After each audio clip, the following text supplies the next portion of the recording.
What's up, guys? Welcome to the Hard Boiled Podcast with Hardy Boyle, where you're boiling hard or hardly boiling. Welcome to the Fine Line You Crossed podcast. Yeah, fine lining. No, I think I like bold lines. I like bold lines. Because I like bold lines. I like for bold sure lines. like bold lines. I do think bold lines or Tapout is probably better, Yeah. honestly. Yeah. I think those are better. Well, I didn't want to do anything like super cliche or obvious, but bold lines is kind of an obvious. But I just mean like I don't want to be like tattoo shop talk, I really there was one I really wish I could use, and I don't even know where I heard it, but I think I heard John Nelson and that Pony Lawson guy saying that they're starting a channel, and that something about their channel was going to be called No Call No Show, and I was like, shit. that's a good name, dude. That That would one. be such a good name. Yeah. I thought about Money Bumps. Money bumps.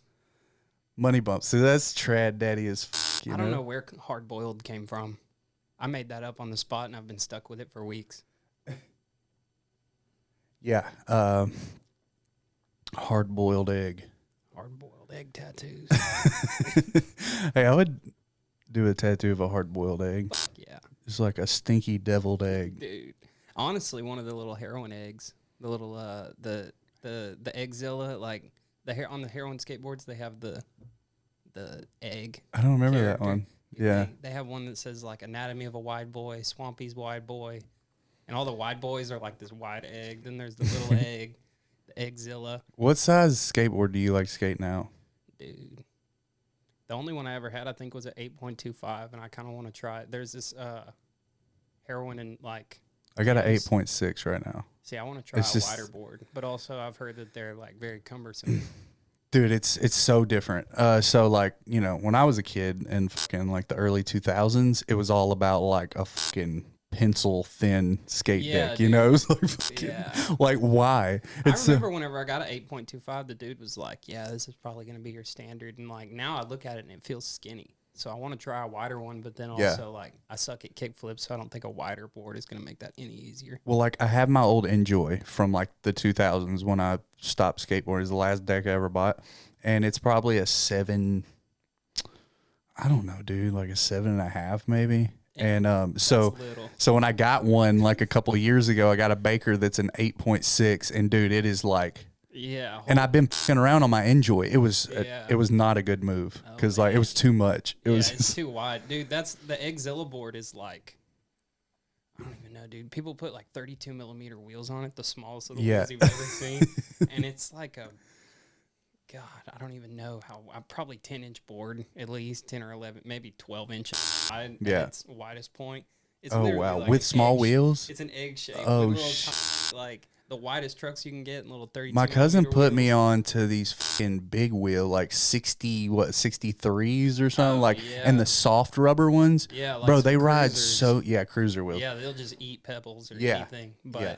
That's more my style nowadays. I'm you not. just can't like power slide and stuff, so they're not as good for like street skating where you might not land like perfectly in line. Right. They're just good for cruising, but also like Yeah, I just I'm not that good at either one. like 2 years ago, my cousin got back. Me and him both simultaneously were like, "We're gonna get back into skateboarding," and I was like, "Fuck yeah, dude!" Like I missed it, Yeah. But I realized quickly that what I missed about it wasn't necessarily the like. I was never great at skateboarding, I just liked. Yeah. I liked doing it, and I It's just loved the fashion of it, the art Yeah. of it. But I think I really loved the art. You feel cool, and Mm-hmm. if you're actually skateboarding to some extent, it makes you feel like, oh, I'm not a poser, like I'm out Right. here actually doing this. Right. And It's kind of a cool like fraternity to be in, yeah, honestly. And then if you think too hard about it, it definitely starts. I feel like tattooing is that way, where it's like, did you adopt your personality from being a part of that culture, or did Sure. you become a part of that culture because you like the personality? When it's probably neither. You probably just gravitated to something you liked. Yeah. You just happen to fit in there. Yeah. And they happen to be cultures where people are like, oh, there's a lot of posers. So you're always self-reflecting like, oh, am I a poser? Yeah. No, probably not. Yeah, there is a lot of that in tattooing too. It's like, well, now there's just so many like clubs, Yeah. or genres or whatever you want to call them, but they are kind of like cliques, like, Dude, yeah. You know, the types of shops, especially with like, there's a lot of big name shops that are really known for their style, and that's super cool. Obviously, there's some shops where I don't think that that's lame at all. Like, what is my group and doll shop? I always want to say Great Wave. Oh shit! It's not Kings Ave. Kings Avenue. Yeah. So like that shop, their main thing is like Japanese. A lot of them all just do Japanese, as far as I know. Yeah. But you know, also to some extent, I get the merit of having a shop where you can sort of provide for any style. You have an artist for, you know, there's everybody for something, right? Essentially. But, well, especially somewhere like where we live, like you kind of have to be a catch-all because, you know, I guess I don't know with the way things are at the moment, you could probably get away with a fine line shop, you know. Oh yeah, for sure.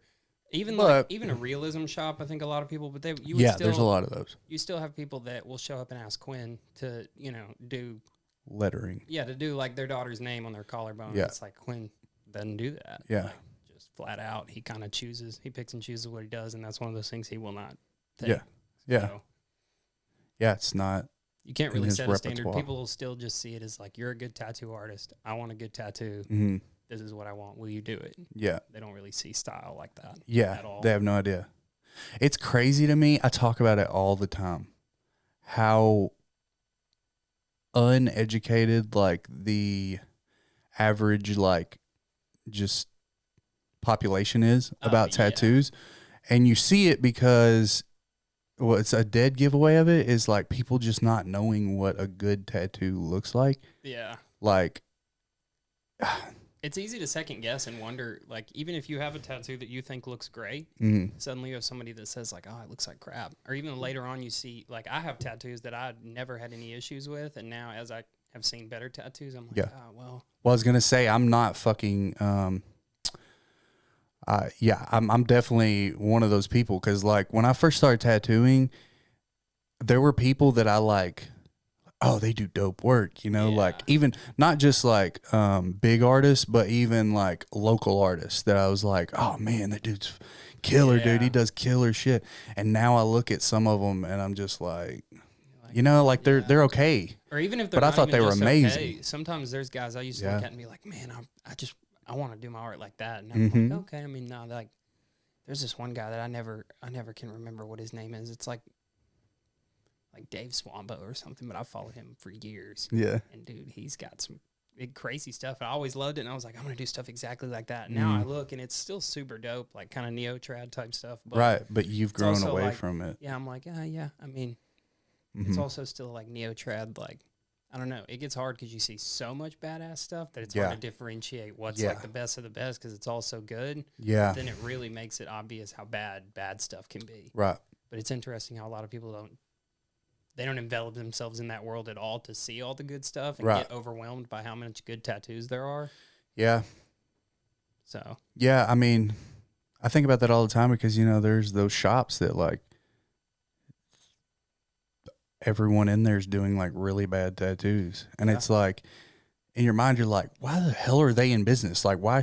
But at the same time, there's people going there that, like, not only deserve those tattoos, but, like, that's their shop. Oh, yeah. That's the shop for them. Yeah. You that's know, the one they want. They're never going to come to, you know, an artist who's charging, you know, a premium for a day rate, you know, because like they can't even conceptualize it. They're like, what? $3,000 for a day of tattooing?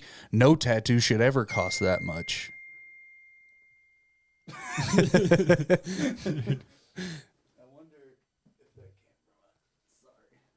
I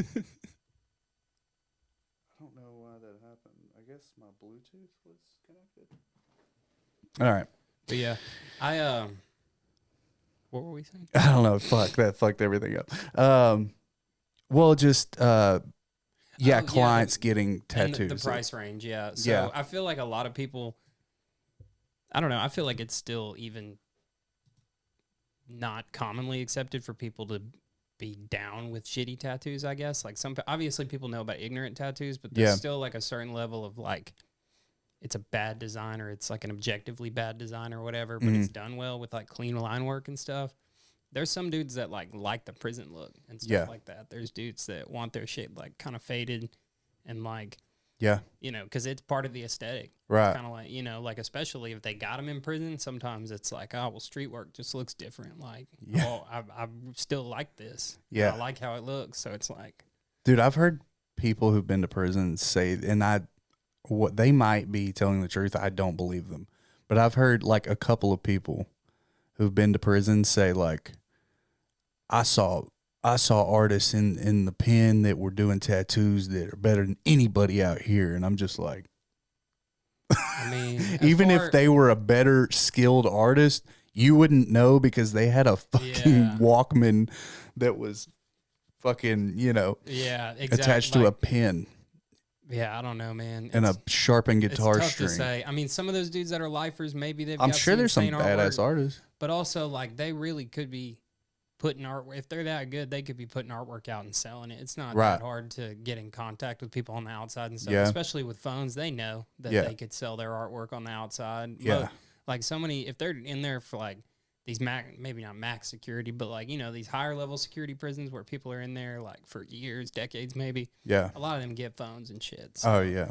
I mean, they know they can be selling their stuff or they can be putting it out there. And like, if you're bringing in income from the outside world, you can, to some extent, get that income and have it put on your commissary. Like, these guys know how to work that'd their be way an easy around the living. system. I mean, I mean, you can make money on the outside from prison. So I don't know how easy it is to believe that there's guys in there like that and the world doesn't know about them. Yeah. You'd think people would be like, this is one of the top tattoo artists and you can't even get tattooed by him. I think it's just prison. like a matter of hyperbole, you know, like some people just like, you know, you don't even understand, bro, because you weren't there. Like, and it's also the best like, fucking artist you've ever seen in your life. And for them to be able to put out some of the work they may have been doing with the equipment they had, the limitations, like, no shit, like somebody's cell, like looking if they had a fucking bishop wand, they might be putting out. You never know. If you put them in a professional setting with some good needles and all, they might blow you out of the water. But I wonder if people are sneaking like modern tattoo equipment into. Surely to God, they have to be, dude. Because if you can fit a Nokia, or if you can fit an iPhone somewhere, you can fit a damn battery and if you can keister stash a shank, I don't see why you couldn't get a tattoo machine that's shaped like a dildo in your ass. You know, comfortably. Easy. You know, like, you're used to keister stashing, dude. A tattoo machine? Thank God. I forgot it was in there. I thought you were gonna ask for another iPad. Shit. Ruin my week. I wonder if there are fucking prisoners that are doing tattoos and they have a stencil machine and a fucking iPad. Ask Gaping Gary to get it in for you. His ass is just shaped like a rectangle. Dude, everybody knows Gary will stick anything his ass is like a credit card slot. Yeah, that's my home Snow. He'll put anything in his ass. He can fit up to a 12.9. Anything. I seen him pull a whole 40 out of there. Like nothing. Damn. Oh, shit. Yeah, I told Lindsay when we did the podcast that I wanted to be a regular thing is to just shit on scratcher culture. Oh yeah, because it's low hanging fruit, you know. Yeah, like I follow a lot of scratchers on like Instagram. Yeah. It's my fucking like my favorite thing to do. I always wonder what the clients think. I know, right? That's kind of what I was touching on. Like, all right, so you show up to this address and they send it, and you're like, that's a fucking house. Like, you go look it up and all. And surely they saw at least one tattoo they did. Yeah. Or else, how would they know they were tattoo artists? Yeah. Usually, it's got to be word of mouth. Pretty dope, I think. Because I think if it's the guy to do my back piece. If you're in that situation, I feel like you could have a predicament to where you're posting on Instagram and all, people like your work, whatever, you got a following, and they're hitting you up, and they're like, yo, I want to get tattooed, and you send them the address, and they show up to a house. I feel like there's a percentage of clients that are just, like, on Instagram finding you, like, normal people. Yeah. That would be like, this is kind of suspicious. I don't really want to get tattooed by you at your house. I don't want to get tattooed anymore. And so that would limit you. So you're now stuck with just plop word down of on the mouth. couch, like, bro. I got. It's like all homies and word of mouth. I don't have an armrest, but I do have this TV food stand that. Oh, dude, I used TV ottomans. Dinner stand. Honestly, like ottomans were the shit. Yeah, scratching. Yeah. Yeah. Before I ever got an apprenticeship, I was just dying to tattoo. That's why I say I wonder what clients would think, because I always wondered like what they thought. Like these are random ass people that I don't know that, like my girlfriend at the time would have classes with at school, and it would be like, "Hey, I told him that you're down to do a tattoo. Like, you want to do this?" And I'm like, "Yeah, sure, tell him to pull up." I'd have the most bullshit. Like I'd try my best to do a legit like make setup. it look kind of professional. Oh yeah, and try to make it legit. But I mean, ultimately, it's like still bullshit. Well, it's funny like that on an you. ottoman. You can't Look, wrap guys, an I'm trying ottoman. hard. Okay. I laid down a towel on an ottoman so I wouldn't get stains on it, but like now I've contaminated the towel. What, I'm just gonna grab it with my hands and put it in my washing machine. And it like, absorbed into the towel and into the ottoman. I'll just throw it into the washing machine, contaminate whatever else I wash with it. Well, it's funny you bring that up because that was one of the questions I was gonna have for you. But I guess we should like introduce you to the podcast. So I guess so.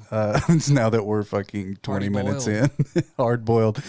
Connor from the Hard Boiled podcast. Yeah. Coming soon. Soon to be Always disclosed. coming soon. Yeah, it's coming. It's coming. We're gonna drop it any day now. Soon is Not now, but any day. eventually. Yeah. So I guess I'm Connor. Connor McGregor. Connor McGregor. That's me. I'll kick your fucking ass. You got something wrong with you. Me too. Who the fuck is that Bro, guy? that fucking movie was hilarious. Did you ever? No, I still haven't watched it. I don't know. It's Bro. weird because Oh my God. I say I used to be the biggest Conor McGregor fan. I've kind of like fell off. I don't Yeah. know. I lost interest in it. He got hype. Yeah. It's easy to fall off with something when it's hype. It's like, Well, oh, and I he mean, kind of stopped fighting for a long time, so it's like, well, yeah. I think it's easy to root for the underdog. I think that's where that hipster mindset comes from. It's like, okay, well, Conor McGregor's obviously like goated now, so yeah, I guess we'll just goat status. I gotta can't take that from I me. gotta root for somebody else that Yeah, it'll be super hype when they win. It's just not hype when he wins. It's kind of expected now. It would almost be like people are waiting for him to lose. right. That would be like, oh fuck, now he's got to come. Well, back now it's from been that. a while since he won a fight, Yeah, but 'cause I think he probably doesn't care. He's living off his brand now. yeah. Oh well, dude, I don't blame him. Like people, he gets a lot of shit online. Like his Yeah. heart ain't in it anymore. Like would yours be? You're Yeah. fucking driving a Lamborghini knows. yacht on the fucking Irish Sea. Like Bro, yeah, at this point, you know the CTE is already eating a couple holes in his brain. I don't Exactly. think he wants any more. yeah. How many of those you want to take? Like Yeah, you want to enjoy that life with all that money. I want to say I'm pissed. I'm legitimately pissed that they didn't do an autopsy on O.J. Simpson. Oh, that's a good point. I mean, his family. Yeah, With all respect, star with all football respect to player. his family, they were the ones who said no. We don't want him cut up. We don't want an autopsy and this and that. Oh, come on. We know the cause of his death. It was medical death, natural causes, and like we want him cremated essentially. But also for the sake of curiosity. Yeah. For the Yeah, families let's of get the in people there, that see got what's going murdered. on in that noodle. It would definitely be circumstantial evidence towards him potentially, which everybody knows he did the murder. He died. He died. Everybody knows. Yeah, he's dead. So I think Except you for can the say jury. that now. Yeah. Now that he's dead, I think you can say that. I don't Hell, I think even they knew. I think they just felt bad for the guy for some reason. Yeah. Um, Oh well. but yeah, so we work at Black Pines together. Yes. We're acquainted. We are. I know Lindsay as well. I think you've had her on here I before. believe she's been a previous guest. Actually, Lindsay and I are acquainted. Well, Business funny enough, partners. we've been working together for like a year now, and I've never asked you like how you got into tattooing or like when did you first realize you wanted to do tattoos for a living? I was like 13. For 12 or real? 13. Yeah, probably. Wow. I was in like 8th or 9th grade, and I just started telling everybody Sweet. I wanted to do tattoos Sweet. because I liked skateboarding and I liked metal music, and everybody always had tattoos. So I was like, well, I want to get sleeved up and this and that, and like, it's Yeah. like, how can I have a job and do that? Which nowadays you kind of can anyway. It Right. ended up being not that big a deal. But that was my main mindset was I was like, well, fuck, I want to have a bunch of tattoos and like work for myself. I don't want to have to like do what somebody says because I've always been hard-headed. I don't Yeah. like, I've never like being told what to do or like having just authority and stuff like that. I've always been kind of a shit. So Yeah. I Same. just figured it'd be nice to have a job where I work for myself, or even if I'm working for a shop, I kind of you still like work for yourself. Yeah. It definitely did end up being that way. Yeah, in a lot of ways. Way more than, your typical 9 to 5. Yeah. And I think having like years and years of just like dwelling on it, I think by the time I got an apprenticeship, it had probably been like 8 years that I'd been saying I wanted to be a tattoo artist. Maybe. Yeah. I was like 20, 21 maybe. And were you always, so like you graduated high school, were you thinking like, I'm going to get an apprenticeship, or was it kind of like, I'd like to? No, when I graduated, I was like, I have to find an apprenticeship. Like, especially because I'd been telling everybody, I was like, I'm going to be a tattoo artist, this and that. Like, right. It'd be kind of lame if I It'd become didn't. A part of you. Yeah. Yeah, exactly. Like your identity at that point. Yeah, dude, that was like a big part of it for sure. And I'd already tattooed people in high school and stuff. Like I'd done stick and pokes and like built my own little machine out of a RC motor. And like I took a spoon and I broke the head off of it, and then I bent the actual like neck of the spoon, and I made the frame. And I've seen them like that. Yeah. Yeah, and I duct taped the RC motor and soldered a positive and negative. I actually made a death cable. So I took a cable you plug into the wall, and you just cut it, and you take the 2 ends. So when you plug it into the wall, that's unadulterated power. And then so I DC, baby. Yeah, so I soldered that shit to the back of that RC motor, and it was ripping, dude. It was. I bet RC motors bro. That's like It was 1 speed. That bitch is on 10 volts, just straight power out of the wall. No MOSFET, no nothing, no transistors of any kind to slow no voltage drop, pure power, bro. And nobody ever. I bet that bitch line quick. Dude, nobody ever let me run it on them. Nobody would let me. They was scary because it sounded like a jet taking off. Like, I don't think it's supposed to sound like that, and they have no idea what it's supposed to sound like. And I used guitar string to make the fucking to make the actual needles. We had to end up later on because my homie Spanky got into making music, and he was like, "Bro, let me use your guitar to like make a riff real quick for this beat." And I was like, all right, but it's missing 3 strings, like, because I cut them off to make the fucking needles. And it was like, dude, what the fuck? And I was like, I don't know how to play guitar, bro. I didn't need Fuck that guitar. I was like, I didn't need them, bro. He's like, that's ridiculous. Trying to rip some tats, he's like, bro. But he's the type of dude that he would have done the same thing if I was like, bro, we need a tattoo needle. He's like, bro, go get that guitar string. Like, and then he's going to sit there and be like, oh, why'd you cut the guitar strings, bro? I was going to make a riff. Bro, I was trying to shred. Why would you do that? I don't even have the E string. Dude, yeah. And we made a song about his dad called You a Bitch. Good times. So it was like an insulting song toward his father? Yeah, it was dark. I remember I actually think that we showed it to Alex, dude. And he was like, I think him and a couple other people were like, yeah, that's cool. It's not really my vibe. It's kind of dark. It's kind of fucked up. Yeah, it was like, that's cool. Man. I can't even remember how it goes, but we had this Tyler the Creator type beat off YouTube that we slowed down. Like, it was like chopped and screwed. It was Tyler the Creator. It was like a hype Tyler the Creator beat, and we slowed it down to like, and we made it fucking evil. And he's like, I'm a fucking alien. Saying like, dude, it was wild. Damn, bro had some daddy issues, huh? Oh yeah, dude, he was a dark soul. Damn, he's cool. He's super chill. I think he's in the military now. Hell yeah. Yeah, he's in the Air Force, so he's not like. Oh shit. Yeah, he's not a Marine or nothing. Just I did have a homie taking all his anger out of him. I had a homie who went in the Army and became a mortar tech, and then left the military. And I think he joined the French Foreign Legion and went over to Ukraine and was teaching dudes, like basically training mortar teams in Ukraine. What? Like in the trenches. He posted videos on his Instagram. Holy him, shit. Like, firing off mortars. And there's this one video that was on his Instagram, and he's like, they're sitting there just dropping mortars, setting them off, and he goes, stop moving.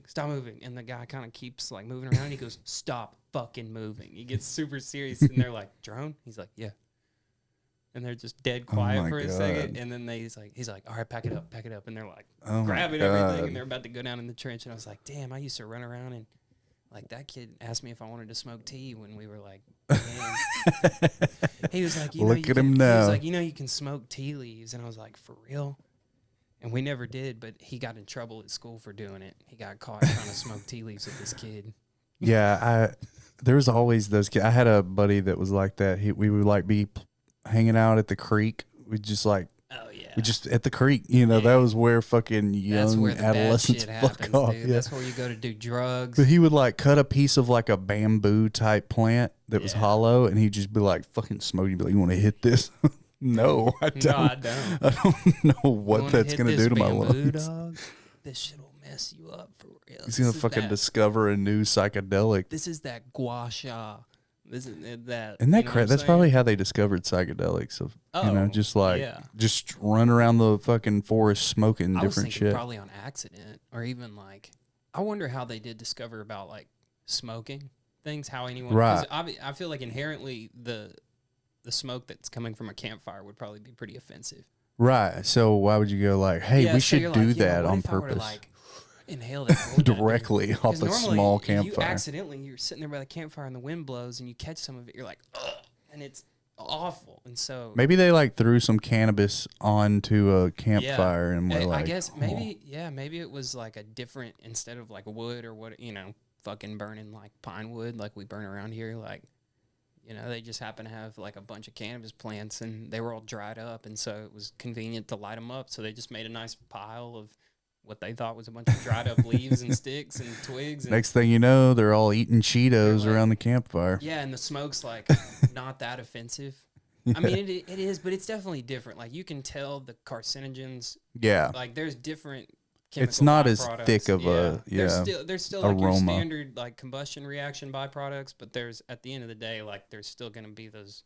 I mean, like THC and stuff like that, different elements that are or aren't there. So it may have been less noxious, and they were like, yo, you notice it's like way more chill whenever we burn this stuff instead of that stuff. Hey, go get some more of that green stuff. That stuff is fire, like, literally. Like when the wind blows and the smoke hits you in the face, it doesn't hurt. Just so right. It feels so better. Yeah, that's super dope. Well, we got off topic, but when you left high school, and you were like, I'm going to get an apprenticeship. Yeah. So, like, how did you end up getting an apprenticeship? Or did you get the first apprenticeship you went for? Yeah, no. Kind of. It was sort of weird. So, I went to Denton for college. I just went to, like, the first college that I got into. Where did you go? UNT? Or? Yeah, UNT. I always wanted to go there. I didn't get any scholarships or anything like that. My grades were pretty average. And then, like, just like a regular middle class white kid, obviously. There's not a lot of disadvantages there. So, like, no sports scholarships, no academic, no anything like that. So, the only thing I really had going for me was an ACT score. I had like a 28, and it was just automatic acceptance. And so I was like, cool, I guess I'll go there. And I went there for school and got a graphic design degree. And like halfway through being there, I got an apprenticeship at Dark Age up in Denton. And so I was just How old were you when you got your apprenticeship? Like 20 or 21, something like that. Kind of young, but there was another apprentice who was 18, and then another one who was like 28. At one point, there was like 6 or 7 of us. There was a lot of apprentices, but there's also like... How many mentors? 2 official mentors. But there's also like, you know, a lot of apprenticeships typically end up being more of like you're learning from the shop as a whole. Right. And yeah. I mean, sometimes... Ideally. Yeah, ideally, I guess you would get a mentor that you really want to do the style that they do specifically. So you're learning from them, but you're also getting a lot of more like supplemental knowledge from all the other artists around. Well, how did you end up at Dark Age? Like, I just fucking harassed them. They seemed like the best shop in town, and so I kept bringing. Did you know who? So who was your mentors? Yeah, it was Rember Orellana and then Francisco Sanchez.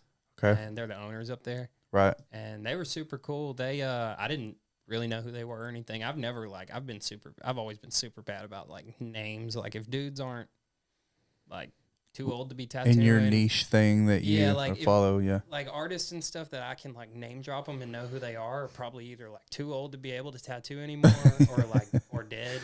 A fucking apprentice under Ed Hardy. And there's newer guys that I like a lot, obviously, like Paul Dobleman and like, you know, there's Ed Hardy. There's a bunch of like OGs and stuff, like just dudes that are known as good artists in the traditional scene that like I definitely know who they are. But generally, like, especially at the time, Rember doesn't fall into that. No. What was the other owner's name? Francisco Sanchez. What's he do? Rember does more like the color realism, and Frank does like super smooth black and gray, like Frank's probably the one that Quinn's like, you know, when Quinn goes up there, he's probably learning, like taking a little bit more away from Frank, I think. Yeah. Just because their styles coincide more. But obviously, like, Rember's like, I would describe Rember as like a mad artist. Like, yeah. Frank's No, definitely like his shit is so unique. Oh, dude. And Frank's like the quiet, calculated one. You know what I Mm-hmm. mean? I used to fuck with him. Yeah. I would try to make him laugh just because he's super like, he's from Oak Cliff and he's kind of like, he's just like with the shits, you know what I mean? Like he doesn't play like that. And he's not going to like show you. He's not cracks. a goofball or yeah, anything. he's not gonna show you the seams or anything like that. He's gonna keep his cards to his chest kind of guy. And like, so I would just try to fuck with him and be like, like I can't even think off the top of my head, but I would just say out of pocket shit to him just to like get him to react, and I would get nothing. And then out of nowhere, one day I walked in, him and another Jose Contreras, that guy that I've heard of him. he does a lot of black and gray realism. Yes, yeah, yep. he did that anesthesia thing. He was one of the guys at Tattooed Post Malone. Oh, right, one of Quinn's friends. Yeah. Dude, Jose's I follow super chill. him. I've heard people name He's an awesome Jose artist. like he's apparently super famous and stuff. I didn't even know that either. Whenever I had an apprenticeship, he and I would share weed. Like we would just smoke each other's weed. Oh yeah. I feel like I shouldn't even be. I don't know, but yeah, we would. Yeah, he's from like, where's he from? Dude, I'd hate to get it wrong because there was a ton of guys at Dark Age from South America, but they were from different countries. I think Rember. Quinn told me, but I can't remember. I want to say Rember was from Venezuela, but don't even quote me on that for sure. Yeah. Yeah, he like was telling me about where like how he got started. Like a lot, there's apparently a pipeline. I had no idea about. Was like kind of put me up on game on this shit, but a lot of artists that come from other countries. Yeah. So like, you know, to get a green card or even to get a visa, you have to like basically prove that you are a skilled worker. Yeah. And that you have something to offer, which kind of sounds fucked up, doesn't it? Like you got to like prove that you're really good at something for the US to be like, okay, you can work here. Yeah. You would think you would just need to show income and just say, I have made money. I can continue to make money legally. I can, you know, because whenever you can prove income, that usually means it's legal. Right. Income. Yeah. So, well, so there's like this pipeline where a lot of these big name artists will bring in these artists who are looking to get a visa and basically be like, yeah, he works for me. They vouch for him. Okay. And then they tattoo in their shop and some big name artists. Yeah. And I think, you know, probably some of them do it in like a fair way where they're really trying to help the artist, but also they're obviously getting the benefit of having this amazing artist from Venezuela to tattoo in their shop. But I don't know if I should say the name of this huge artist that Jose worked for. Did he ever tell you about it? I don't think so. Well, he's an old school cat, but Paul Booth. And apparently, like, I don't know. Jose worked for Paul Booth. I don't know. I've heard he's whatever. But from what I heard, maybe he was taking advantage, you know, like not paying the artist what they really should be getting paid. Yeah. But because they have full control and like, you know, they can be like, nah, you're fired and now you have to go back to your country. Yeah, exactly. You know, where you came from. So it's kind of like they're stuck in this position, but I forgot where I was going with that. But yeah, I didn't know that was a thing. I didn't know that was like kind of a little loophole. Yeah, I didn't realize that either. But it makes sense also. It's just easy. Like you said, I guess it is an easy situation for somebody to take advantage of people. Yeah, right. So that's kind of fucked up. Yeah. But yeah, no, I mean, there was a lot of, I don't know that a lot of them were like, I mean, obviously Dark Age wasn't that. Like Rember and Frank came from Cat Tattoo. Mm-hmm. Like Jose had already been here, and like a lot of the dudes, like Ivan, came from New York. Is Cat Tattoo like, still open? I don't know, to be honest. That's in Dallas? Yeah. I really don't Never know. Heard of it. I hadn't heard of it either, which for me, not hearing of something, I've come to realize doesn't mean shit. I hadn't heard of a lot of stuff that I should have heard of. Don't try to hear about things. Yeah, I should have heard a lot of things. I just keep my head in the sand for some reason. And, but they came from Cat Tattoo. They had, I think Rember's assistant was Kelly Graff, and she's the manager, and she's like basically the mom of the shop. She like makes sure everybody stays alive pretty much. Mm-hmm. And I think she was Rember's assistant, maybe Frank's assistant too. And she told Rember, like, you need to go open your own shop when he was at Cat Tattoo. She was like, you know, he was getting so booked out, and like how good his work was starting to like really stand out. And him and Frank basically decided to go and open their own shop. I think they'd been open like 7 years. by the time I got an apprenticeship. Wow. So they'd been in it. They've been a while, yeah. Yeah. About halfway through my apprenticeship, they opened up another location in Fort Worth, and that one's going strong. Well, I don't know a lot about Rember other than just like I follow him now, and I know that he's like been a big name for a long time, but I've heard other artists that I like, look up to and shit that I hear on podcasts talk about like that guy was the shit, not that he's not now, but I mean like, like there's different eras, right? Oh, yeah. Like, everybody's into different people now, Yeah. but like in the early or mid 2000s, like Rember was the fucking man, That's so like crazy to that me. was just kind of like, I don't know. I'm trying to think of a comparison for today's artists, but I guess maybe like a Deanna, she's kind of like rose to the, she's in the public eye a lot, very recognizable. I was going to say, looking back, there was a lot more like talent and stuff than I think I even appreciated at the time of being there. Right. And I had to leave there on pretty weird terms anyway, just because I was dating somebody and like we broke up and I just didn't feel like we could be in the same environment. So I kind of had to pack up and leave like overnight type thing. But I'd already graduated my apprenticeship and I'd been like just full time in it for a few months. Mm-hmm. So it felt kind of fucked up to just leave and not like put in more time as an artist and like bring in more money. But, it is. I feel like that's kind of a different situation than you just like, and I'm going to the shop down the road. Yeah, for sure. I moved like back home. Yeah. Like 3 hours away. Right. And just like, and basically I texted. They're friends, so I'm sure I texted Kelly. I was like, I'm going back home. I'm having to pack up my stuff. It's kind of short notice. I like explained everything pretty much. And, everything was all good with her. Frank reached out and asked, how I was doing and just was checking up and making sure I was all good. So I don't think it was on bad terms. I just haven't talked to him since then. Yeah. So it's almost like this built-up anticipation of like, fuck, it's gonna be weird. Bro, y'all should reunite on the podcast. I was thinking, it'd be so cool. Sick, like, dude. even like if we had Nick on the podcast, like you were talking about, it'd be cool to be like, dude, I'm like, I definitely miss a bunch of y'all. I've meant to come back and like say hey, but I don't even come to Denton like that. And when I do, I'm usually like have something I'm already doing. Yeah. Like I've planned. I would love to get Nick on the podcast because me, I'm not as deep into it as him, but I love the history. He's cool. A lot of people hate on Nick, and I understand why. He seems like a different but cat. I still fuck with Nick. Yeah. Yeah. A lot of he's one of the, I could see why he would be divisive because he's extreme. Right. But he also kind of knows what formula works. Right. And like he just is who he is, and I feel like he's always been an extreme guy. Like I've told you before about how, he got his throat tatted like full spider webbed out in like 8th grade or something. It's going hard. Early in life. It's not like he's out here just like, oh, so if I just like tattoo my face and start doing he's not a poser. Yeah, no, he really lives just it. Like do all this shit because he would be big on Instagram. Like he's been doing this shit before Instagram existed. Right. So, now he just has a platform, like really to show who he is. Some people are gonna have negative reactions to an extreme personality like that. He is definitely an extreme personality, which is it had that in itself. Yeah. Has some negative aspects. When you're an it's funny. person, people will criticize people like that. Like that's always like being discussed, in the tattoo community. Like, oh, this motherfucker, like they're just famous because of their videos and their persona online, and like. But the thing is, they act like this is like some new clout chasing thing. But if you look back at all the old school cats, they were all like.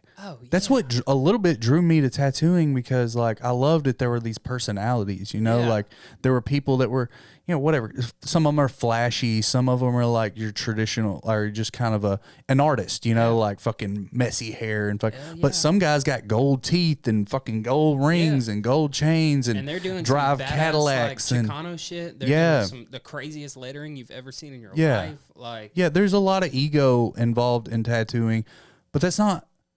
I feel like the word ego gets a bad rap. Like we all have an ego. Yeah. And it serves a purpose. That word has changed meaning, like from the actual like psychological, the id and the ego, and I might have even might not be the id, but whatever it is, there's the different aspects of the self. Yeah. I don't know, that might even be I think it's Jungian psychology. Yes. Where it's the duality of man and like how you view yourself versus how the world views you versus how you perceive the world viewing you is 3 different versions of yourself. And, that's what ego refers to as one of those versions of yourself. Yeah. And so it's not an inherently bad thing. It's just whenever you have a toxic ego, it's just people use the word ego to mean like boastful and like overly prideful. They only mean like, exactly. Yeah, they just they boil it into, which I mean that's also just how English works. Words change meaning over time. There's words that mean things now that they didn't mean at all 100 years ago, and it is what it is. But it also confuses things for a while when you're in a transitionary period where everybody's using the word ego, but it's still used to refer to something else in a clinical sense. Right. So you can get confused. Well, it's just like with Instagram and stuff being such a big part of tattooing now, like it just lends itself to like if you are a person. Well, we all have our little quirks to our personality. You know, some of us are a little more like tame than others. Yeah. But like hyperfixators or. But I think it's cool because it gives. But like, there's just a lot of like controversy over like, you know, well, my work should speak for itself, and you know, like I shouldn't have to be good at social media. It's like you don't have to. No, hell. But no. like the way it is now, it's just ingrained into it. Yeah, like, it will help. Don't complain when you have a harder time. That's exactly it. Like and that just is what it is. It's yeah, like it is what it is. If you want to grind and you want to do it that way because you just don't want to fuck with social media, right? That's cool. People do, but like, don't hate on people who are, you know. And I get it. There, you see some people, and it seems like, wow, you've completely sold out to like everything. Your whole life revolves around your persona online, and that's not good. You know, that's not healthy for that person. Yeah. But like, I think there is like a healthy way to utilize it, and I try to do that. Like, I genuinely have fun with it. Yeah. You know what I mean? But I will say, like, I've wanted to do this podcast for a long time. And one of my biggest holdups was like, because I don't want to be the person that's like, look at me. You know what I mean? Yeah. Like, I'm not doing this podcast because I want people to see me. Yeah. I like it genuinely is fun to me. Like, I love like interview. Exactly. Like I just said, I've known you for a year and I haven't sat down and asked you these things. I think that's why somebody like Joe Rogan does so well. Because you can tell it's his interest. He just wants to ask people questions and just like run his brain, whether it's in the right direction or not. He just wants to sit there and just have like thought masturbation. And that's why people relate to it so much, because it's genuine. You know, it's people are like, fuck yeah, I feel that. I'm also curious. And I love how all this ridiculous stuff, whether it's valuable to me or not. Maybe this dude's lying to me. Maybe the person on Joe's podcast is sitting there spitting a bunch of nonsense. Yeah. And Joe's feeding into it because it's interesting. It's like, yeah, I'd like to hear what this weirdo has to say. Yeah. But you walk away from it like, well, I don't know. I think he was a little full of shit. Yeah, that guy was out there. Yeah. Moving on. Yeah, and it's just cool. Like, it's not that big a deal. You don't have to. Not everything has to be so serious. Exactly. You don't have to correct people lose their sense of curiosity sometimes. Where like it's okay to explore the world and explore something and realize, okay, that's not for me. If there's inherent evil in something and it really enrages you, I understand. But sometimes people can get carried away with what angers them. Yeah. On being able to differentiate if it's something they don't understand. Because I feel that way where I'll get angry about something I don't understand. But I definitely try to reflect on that and be like, well, I mean, are they hurting anybody? Like, are they doing anything wrong? Right. Are they like, even like, I mean, dude, like I was telling you about that one crazy the interview with that was wild to me, where it's like, I can sit there and watch that and listen to this guy talk about like all the clinical ways that you treat and stuff like that, but I'm not gonna be out here every day like being like, it's not I'm gonna embrace what he like if I meet a or like, adopt his okay, so I need to I'm still gonna be extremely uncomfortable and be like, all right, I don't really want anything to do with you. No, but it's interesting thought, and these are it's still like I'm very much like that. I'm not gonna go out of my way to have a conversation with that guy, so to hear his therapist do it for me, I can just sit back and be real quiet and take away just whatever hear I want to and be like, okay, never thought of it that way. A fly on the wall. Like, it's okay to be a fly on the wall. Honestly, sometimes. That's the way I am, and I like to antagonize people about it, but that's the way I am about flat Earth. I'm not a flat earther. Yeah. I genuinely don't. Yeah. I guess I genuinely feel like I can't prove it one way or another. Like, I get what the flat earthers are saying, and I think sometimes they raise some interesting points like, why is that if it is, but I'm not like, yep, they're right, they got it. But I try not to marry myself to many, especially conspiracies this day and age, because there's so many of them that are. Yeah, exactly. It's just, except we didn't go to the moon because we. That's just my one. That's my one. That's my one. That's my one. That I'm like, wow, there's a lot of weird anomalies associated with this. I think people sleep on what we're capable of doing. I think we've done some insanely amazing I stuff. think I was thinking about that earlier, actually, with what humans are capable of. Because, bro, so with that Godzilla movie, I mentioned that to you. Yeah. Godzilla -1. That's the one you were telling me about that like was Universal forbidden Studios. Yeah, they had their Godzilla X Kong, whatever, King of the Monsters. Like they've been building that up. They've had the King Kong movie, and then they've had the Godzilla movie, and the Godzilla versus Kong. Now Godzilla and Kong, King of the Monsters, and like whatever it is. And because of the release of that movie, they basically blocked Godzilla -1 from being in theaters. It was only in theaters for like a month or two. And then they totally pulled it. No streaming, no theaters, no nothing. And then it won a fucking Oscar. And people were super confused about, like, you know, this Oscar-winning movie that we can't watch. They're like, oh, new Godzilla movie? It won an Oscar? It must be great. I'd like to go watch it.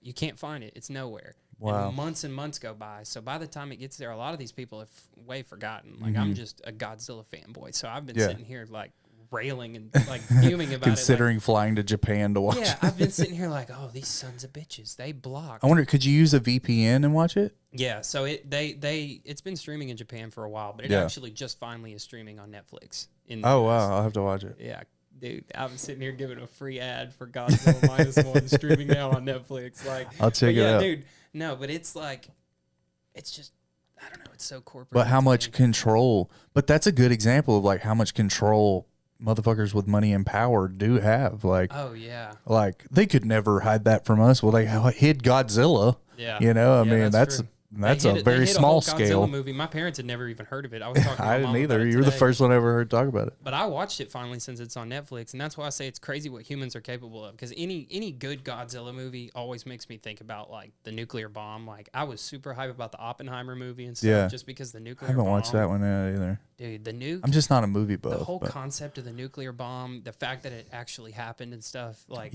obviously bombs now are 100 times more powerful, but a lot of flat earthers believe that nukes aren't real. oh my god. I know it's like, what is tell that? that to Japanese people, bro. That's the thing is Godzilla. Yeah, their is like great-grandchildren that are like, born with like 4 ears and shit. Godzilla is a straight not up real. like in your face as obvious Well, those weren't as it nukes can though, get. right? That's atomic, but Oh yeah. but still. But he's as an obvious as you can get metaphor for the nuclear bomb. Yeah. Like Godzilla literally is the nuclear bomb. It's like this sudden, instantaneous, just like devastation, death that and leaves destruction. he leaves radiation. There's always that element of like he's radioactive. Everything around him gets super irradiated. Yeah. And that's like Godzilla -1. Whenever I watched it, it was just like the first scene. It's just like this group of Japanese soldiers. I guess at the tail end of World War II, they're just hunkered down on a beach somewhere, and they hear some crazy noise, and they were like, "Oh, is it the Americans again?" I feel like the Americans again is implying that like the bombs have already been dropped, and they're just sitting there like wondering like what's gonna happen next. And Godzilla shows up and goes to town. And I was like, that seems like such a metaphor for like the bombs just dropped. They are in like they're just waiting to find out if they're gonna get to go home or not at all. Yeah. Like, what's the next move? Their home country just got nuked twice, and there's this crazy commotion. They're like, oh my god, the Americans are here for us now. And instead it's Godzilla, but it's kind of like you can see the obvious like metaphor there.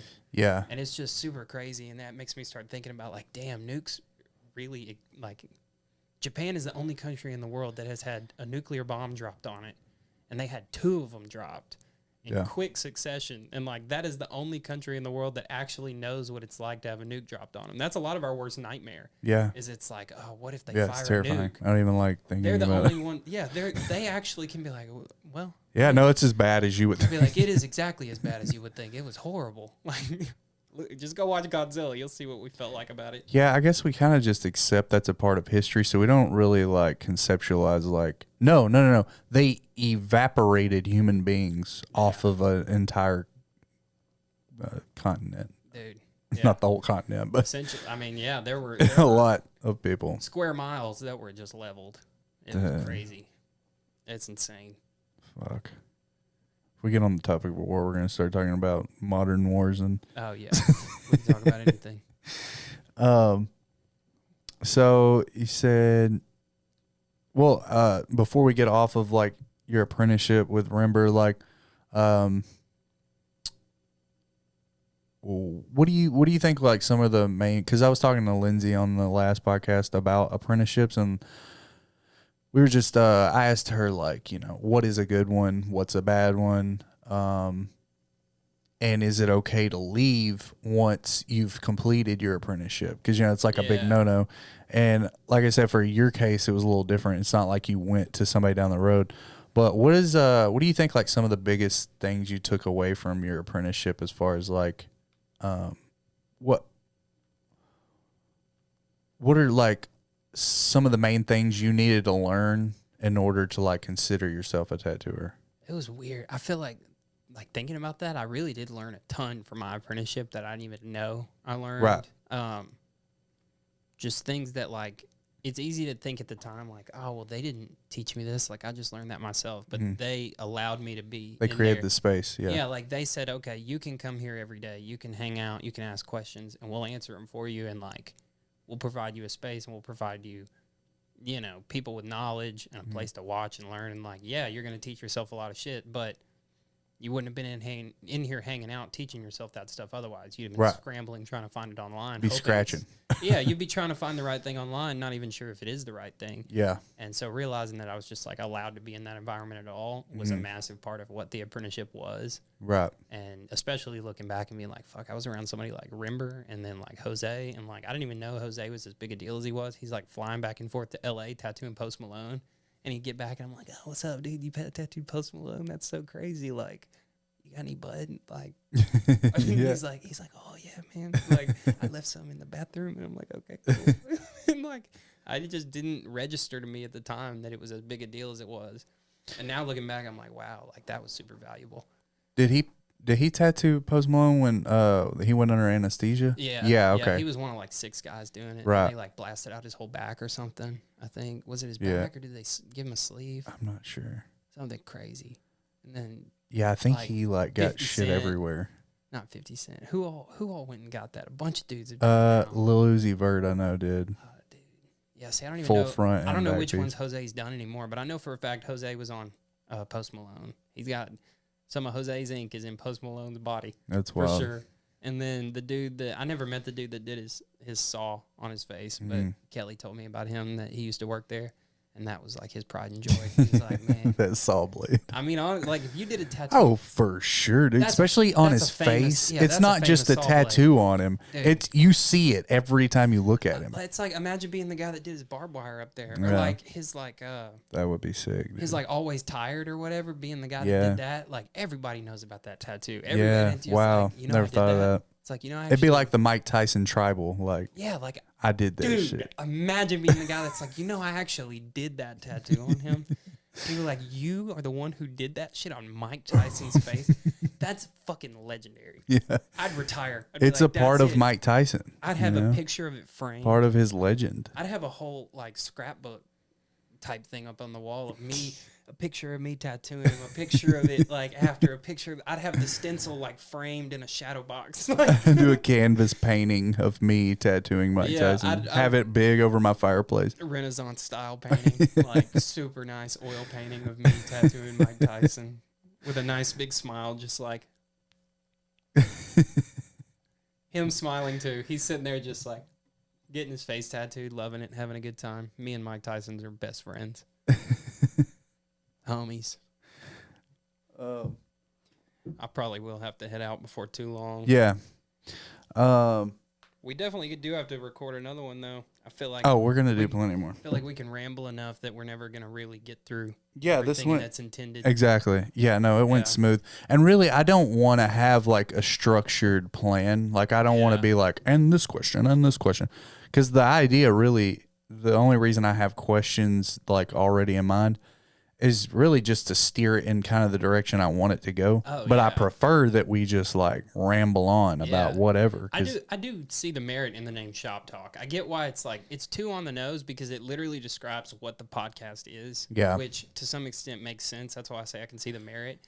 Because this is basically Shop Talk. It's like, if you go hang out in a tattoo shop, or at least our tattoo shop, I won't speak for everybody, but if you go hang out in our tattoo shop, this is probably the kind of shit you're going to hear us talking about. Like, for sure. Just ramblings of whatever that tend to come back to tattooing, or like things that tattoo artists tend to be into. Yeah. Then it might just be like about a nuclear bomb. Yeah. Or like flat earth or whatever. Like, Yeah. you're going to hear some crazy shit in a tattoo shop sometimes because dudes are whacked out or clients are whacked out or whatever. And Yeah. kind of talk about whatever you want. It's not really, it's a known to be non-kid friendly environment. So anything goes. Right. Yeah, I mean, that's kind of my idea for it. It's not to be like technical and be like, what size needle do you line with when you like, like fuck that shit. Five. Like I said, there's a lot. Five every time. Tied fives for everything. Back pieces, traditional, tied 5. Always a 5. I like 11 round shaders, legitimately. If we're Yeah. gonna talk about needles, I've never used one. Bro, they're top tier for a traditional piece. Yeah. It's got to be pretty, like a decent sized traditional piece Right. to have some room. But like, I'll have to try one. I don't know. I say that it may.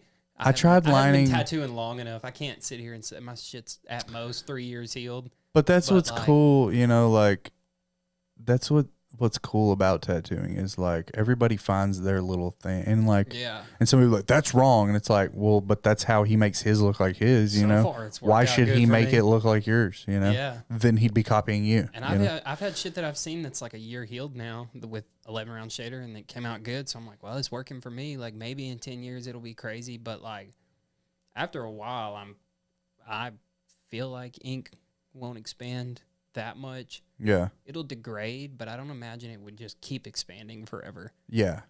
Well, and I think if guess it applied kinda correctly, does. they all spread.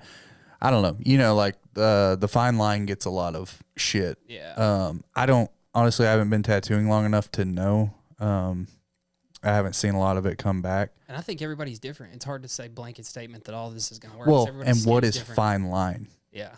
Because that has become like a catch term that like, do you even know what you're saying when you say that? Yeah. Because I'm not sure that I do.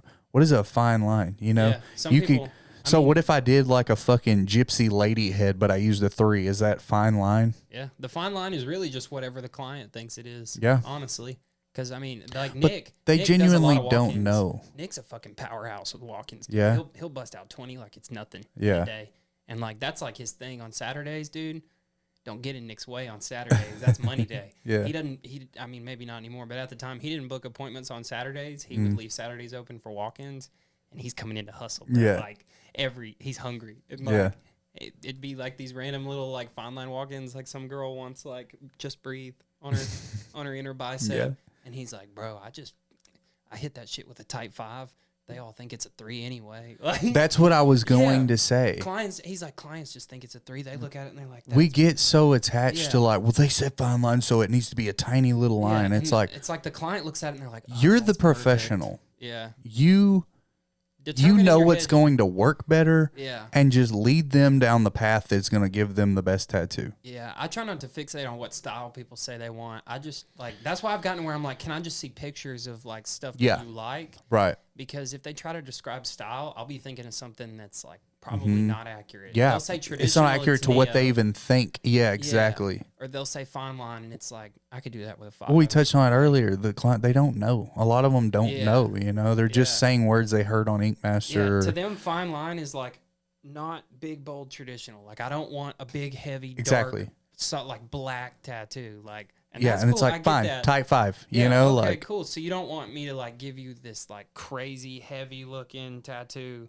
You want me to make it look delicate. I Yeah. can do that with a 5. Right. Like, but also like sometimes a type 3, like stuff that Lex does is like, she kills it with a 3, like a type 3. That's like, for somebody like us, maybe that's what fine line actually is. Or maybe it's Right. not even that. It's dudes that are busting out a 1, pulling hairs Whoa. that look, or pulling lines that look like a yeah, hair. fucking PMU. Yeah. Like, fucking cartridge. Like as soon as you pull it, you're not sure if a hair fell out of your head on them. And you're like, you're trying to wipe it. And you're like, no, that's the line. Yeah, Like, yeah. maybe that's fine line. Who fucking knows? Do those spread a lot under the skin, or do they? I think they just vanish. Yeah, probably. Yeah, probably. Well, Justin Bieber got a face tattoo that was like super, super fine line, and it disappeared. It was like barely visible to begin with, and I think it's gone now. But I remember good. I remember just randomly, like I saw something, people were like, Justin Bieber got a face tattoo. I thought that was bullshit, and so I looked it up, and I was like, oh, damn, no. Homie got like a super, super, like barely like they even, scratched it in. Just yeah, like I probably like a one round, like it was the lightest little, just, for subtlety. You don't want it. A one round. He's like, I want a look, one he's flat. like, look, I'm a brand. Okay, I've been a brand since I was 13. I'm not gonna change that up. I'll just do a little something for the headlines. I need a one curved mag. Probably just done with water, no ink or anything. Yeah, It's they just bloodlined water. it. Yeah. Yeah. Fuck, that'd be smart, dude. For if you're like super famous like that for publicity, just like get a fucking Just to be on just get a bloodline like TMZ crazy ass for the face day. tattoo, and yeah, just like go out in public and let people see it and be like stir up controversy about like, oh, you have a face. Like, what the fuck? You got a where face did it tattoo. go? Yeah, and then it's gone. It's like what? And then you get Well, that's a thing now. I haven't actually seen it, but I've heard people talk about it. There's like a new ink that is temporary. oh shit, Yeah. So like you get it put in and it just eventually comes fades. out. I think Inkbox and stuff. I don't like know, that is bro. probably a Just better commit or don't do move. it. I do think like Inkbox and stuff like that's an alright idea, but like Inkbox. it's like, you know, those things where you can like order a design and put it on you temporarily to kind of get a feel for what it's like, walk around with it. It's like I didn't know about that. it's basically like a henna, like, but you can get whatever design, but still like Yeah.